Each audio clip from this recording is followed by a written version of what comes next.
উদ্ধার হলো কলস, তা নিয়ে কৌতূহল এলাকায়। ঘটনাটি শীতলকুচি ব্লকের কাঁসারপাড়া এলাকায়। বৃহস্পতিবার 4টা নাগাদ কাঁসারপাড়া গ্রামে ক্ষুদে শিশুরা পুকুরে খেলতে গিয়ে পায়ে লাগে। তখন এই 3 ক্ষুদে শিশুরা মাটি খুঁড়ে বের করে কলস। এই কলসকে গামছা দিয়ে ঢেকে বাড়ি ফেরার পথে শহীদুল নামে এক যুবক ওই 3 ছেলের হাত থেকে কলস নিয়ে নেয়। ওই ক্ষুদে 3 ছেলের মধ্যে জসিম আলম তার মাকে গিয়ে সঙ্গে সঙ্গে জানায় এবং তার মা শহীদুলের বাড়িতে গেলে বিষয়টি পুরোপুরি অস্বীকার করেন বলে জানান। তবে বেশ কিছুক্ষণ ধরে চলে বচসা। অবশেষে ঘরে ঢুকে কলস দেখে মোবাইলে একটি ফটো করে নেন এবং শহীদুল বাড়ি থেকে গালিগালাজ করে ওই মহিলাকে বের করে দেন। এই খবর মিনিটের মধ্যেই এলাকায় ছড়িয়ে পড়তে এলাকার লোকজন বের করেন। ততক্ষণে শহীদুল মিয়া কলস নিয়ে বাড়ি থেকে পলাতক। তবে এই কলস নিয়ে এলাকাবাসীর মনে নানা কৌতূহল উঠে এসেছে। কি হতে পারে এই কলস? এবং এলাকাবাসীর লোকজন ভিড় করেন। এলাকাবাসীর যেটা অভিযোগ, শহীদুল ওই সোনার কলসটিকে নিয়ে পালিয়ে গিয়েছে, তাকে ফোনে পাওয়া যাচ্ছে না। তবে এলাকাবাসীর নানা গুঞ্জনের মধ্যে উঠে আসতেছে, কেউ বলতেছে সোনার, আবার কেউ বলতেছে পিতল কলস। তবে এলাকাবাসী শহীদুলের দিকে চেয়ে রয়েছে। শুনুন বিস্তারিত। আমার ছেলে বলছে কি বলে আমার মাকেও দেখাবো, তো ওরা বলছে কি তোর মাকে দেখাতে হবে না, আমাকে দে, তুমি বাড়ি যাও। তখন আমার ছেলে আগে আসে বলছে বলে মা আমি একটা জিনিস পাচ্ছি। তা আমি বলছি দেখ ঠিক আমি যাই দেখি কি জিনিস। তখন আমি গেছি, তো ওরা বলছে কি না আমি দেখাবো না, আমার শাশুড়ি গাট করে দিছে ওটা। যখন ওরা বলছে তা না আমাকে দেখাও, আমি বলছি কি আমাকে দেখাও জিনিসটা আমি দেখবো। তা যখন ও বলছে আমি দেখাবো না, তা আমি জোর করে ঘর শুনতে আমি জিনিসটা দেখছি, দেখি মোবাইলে তো ফটো করে নিছি।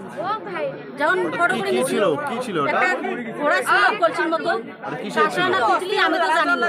তা আমি বলছি কি যেন ওটা আমার ছেলে তোমার ছেলে পাইছে, তো ওই জিনিসটা রাখি দাও, আমার 3 জনে মিলে যাবো দোকান, যে জিনিসটা আমি দেখাবো দোকানেকে বলে পিতিল না ঘোড়া না কি। তখন ওর ভিতরে কিছু ছিল না, কাদা ছিল।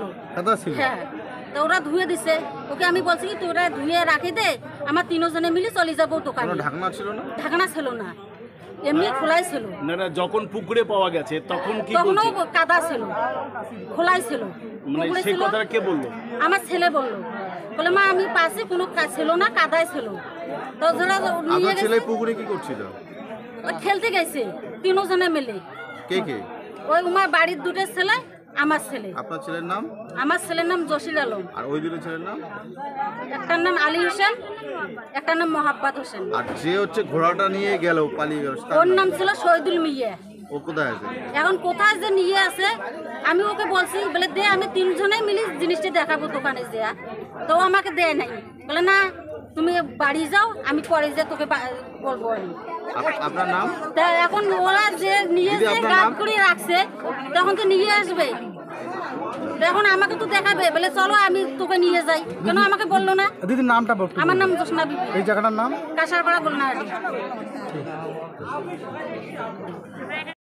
এটা কবে মানে পুকুরটা মেলা দিন থেকে ঘুরতেছে, মানে ওখানে বালু গাড়িয়েছে, তো ওই ছেলে যে ওখানে মানে একটা বাঁশের সঙ্গে নিয়ে যায় খেলাইতে গেলে মানে কান্টারটা বাড়িয়ে গেছে। তো মানে আর 2টা ছেলে ভাবে মানে খুঁড়িয়া উঠি নিয়ে আসির ধরছে, মানে গামছা দিয়ে ঢাকে নিয়ে আসির ধরছে। তো আর ওই যে যে ছেলেটা তুলছে পাইছে ধরি আসির ধরছে, আর 2টা ছেলে কইছে বলে আর এই জিনিসটা আমার বাড়িতে একটু দেখো। বাড়ির দেখে যে বাড়ি এলা আটক করছে। মানে কে পেয়েছে ছেলেটার নাম? এটার নাম জসিম মিয়া। কে আটক করলো? আটক করলো ওই শহীদুল মিয়ার বাড়ির লোক। এখন তাদের বাড়িতে আছে মাল? তাদের মাল তো শহীদুল নিয়ে চলে গেছে, বাড়ি ধরি পালাইছে। তো ওটা কি ছিল জিনিসটা? ওটা জিনিসটা অরিজিনাল সোনা। সোনার কি? সোনার কলসি। সোনার কলসি বহু পুরানো। ওটা ভিতরে কি কিছু ছিল? ভিতরে ছিল একটা দাও ছিল আর 2টা কাশি ছিল। ওটার আনুমানিক কত বছর বয়স হতে পারে? ম্যাক্সিমাম 200-250 বছর। 200-250 বছর। এখন কি চাইছেন আপনারা এলাকাবাসী?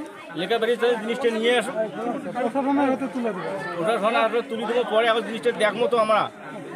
আচ্ছা, কি নাম আপনার? মতিয়ার রহমান। এই জায়গাটার নাম? কাঁসারপাড়া গোলনাহাটি।